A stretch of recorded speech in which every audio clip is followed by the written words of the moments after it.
তো গাইস আমার এই চ্যানেলে সবাইকে সুস্বাগতম। আজকে ব্লগটা শুরু করতেছি এই একটা এরকম জায়গা থেকে, একটা চা বাগান। আমার গাড়ির কিছু একটা পরিস্থিতি দেখো, এই যে এরকম মনে হয় যে গর্ত থেকে গাড়িটা বাইর করে আনছি। দাঁড়াও আমি ব্যাক ক্যামেরা করে দেখাইতেছি তোমাদেরকে। দেখো গাড়ির পরিস্থিতি কিছুটা এরকম, মনে হয় যে গাড়ি গর্ত থেকে বাইর হয়ে আসছে। কাদো মাটি, যাওয়ার পথে রাস্তা আবার দেখাইতেছি তোমাদেরকে কি পর্যায়ে আছে রাস্তা। আসার সময় আমি কোনো ভিডিও নেই নাই, তো ভাবলাম একটা ভিডিও নেওয়া যায়। জায়গাটা হচ্ছে আসাম।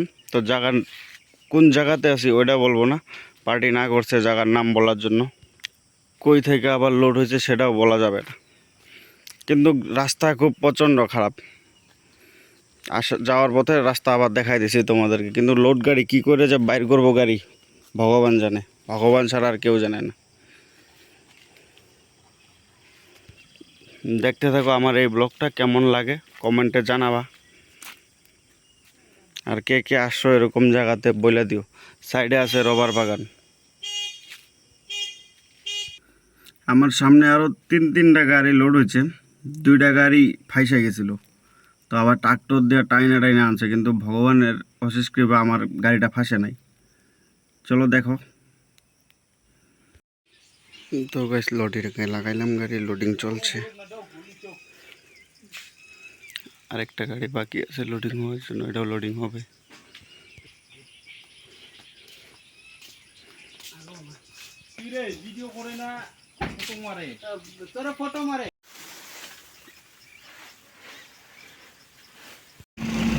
তো finally guys load complete.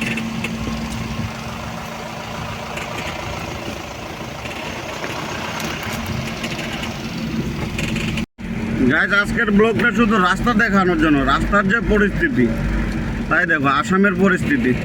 Assam থেকে বাইর হইতেছে এখন।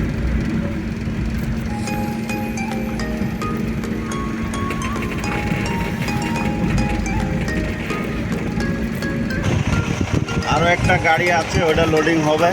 এই যে এইখান থেকে লোডিং হচ্ছে, আরেকটা গাড়ি বাকি আছে দেখো।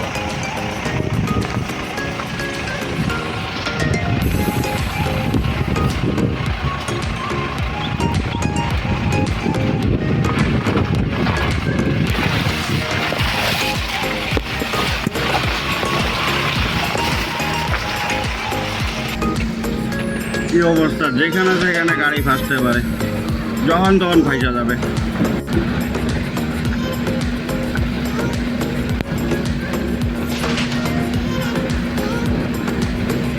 যেখানে যেখানে একটু জল দেখা যাচ্ছে সেখানে আরো বড় বড় গর্ত আছে। এইসব জায়গাতে 4 হুইল গাড়ি হলে ঠিক আছে মনে হয় আমার মতন।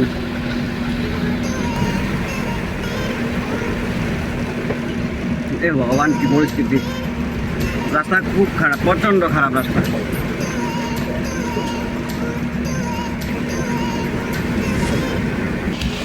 বাগানে কাজ চলছে রাইট।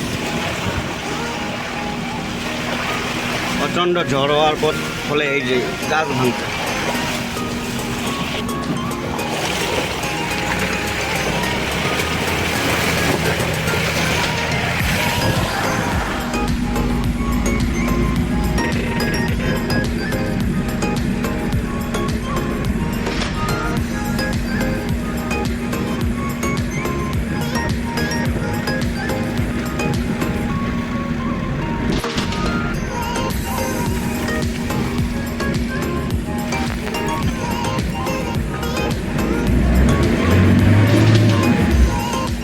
ফাইসা গেছিল গাড়ি এক্ষুনি।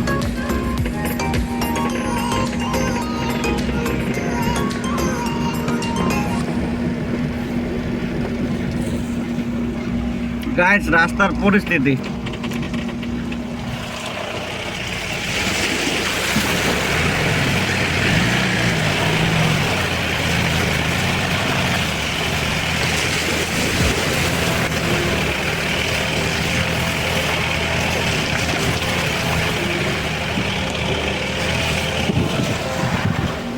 এইসব এরিয়া এত লাল মাটি কেন বুঝতে পারি না। পাহাড়ি অঞ্চল কিন্তু প্রচন্ড লাল মাটি, সব লাল মাটি।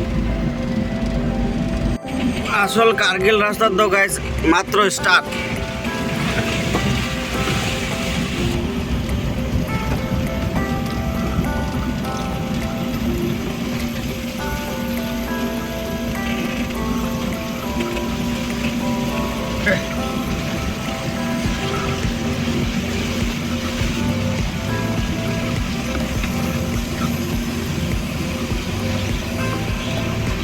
এইসব জায়গাগুলোতে বহুত গর্ত আছে, বুঝতে পারা যায় না জলের জন্য যে কতটা গর্ত আছে এখানে।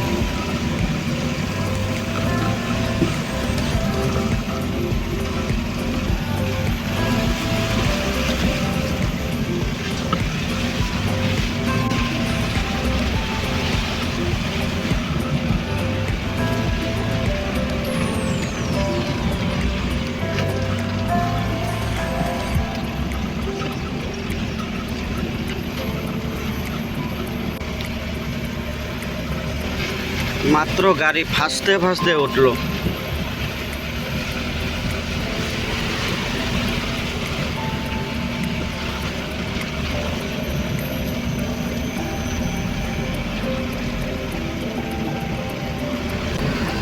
মানুষ কত কষ্ট করে বসবাস করে, এইসব জায়গাতেও মানুষ থাকে।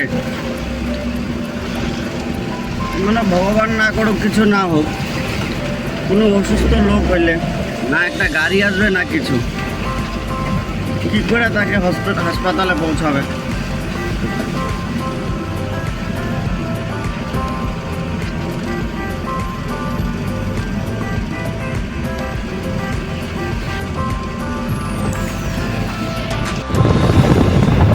কাদর থেকে বাইরে আসে আবার এখন বললাম এক জঙ্গলের মাঝে চোখ দেখে একটা সঙ্গে কেউ আছে না, এটা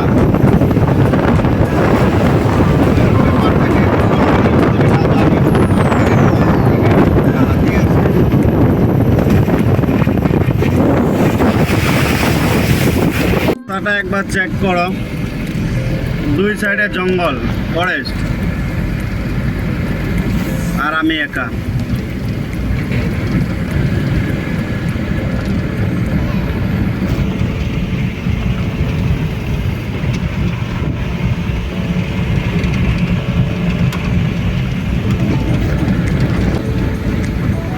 পুরা ফরেস্ট, কিচ্ছু নাই, না কোনো বাড়ি না কোনো ঘর, দুই সাইডে ফরেস্ট আর ফরেস্ট।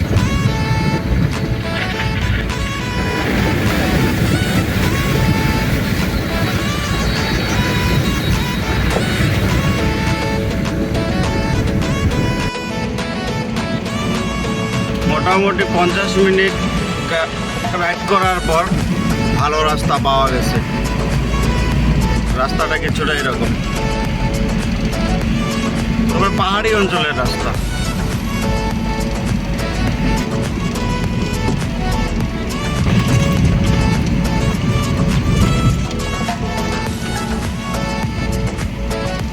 ডাউনের নাইমা চলছে ডাউনেই চলছে শুধু।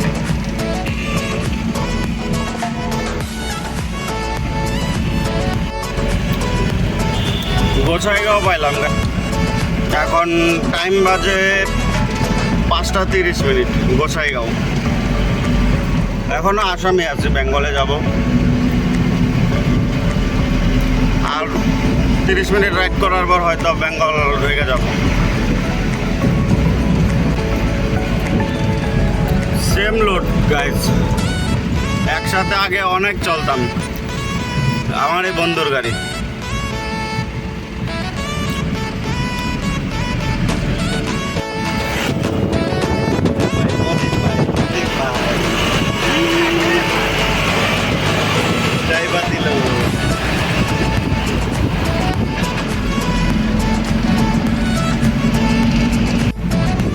তো বেঙ্গল তো ঢুকে গেলাম গাইজ, এখন আছি সংকোচ ব্রিজ।